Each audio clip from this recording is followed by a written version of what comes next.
All right, ready to get your hands dirty? Opening Google Docs is as easy as pie. Just head over to docs.google.com, and you're in. It's like opening the door to a brand new workshop full of possibilities. See that big new button? That's your starting line. Click it, and you'll be greeted with a blank document ready for your ideas. It's like having a fresh canvas just waiting for your masterpiece. Before you get lost in the excitement, give your document a name, something descriptive, something that'll help you find it later. Think of it like labeling your tools.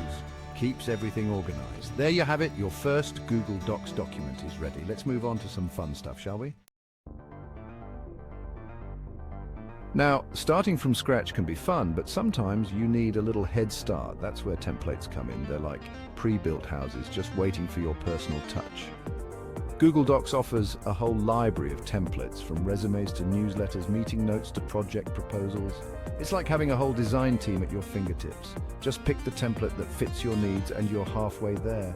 Using a template saves you time and effort, plus it gives your document a professional look right off the bat.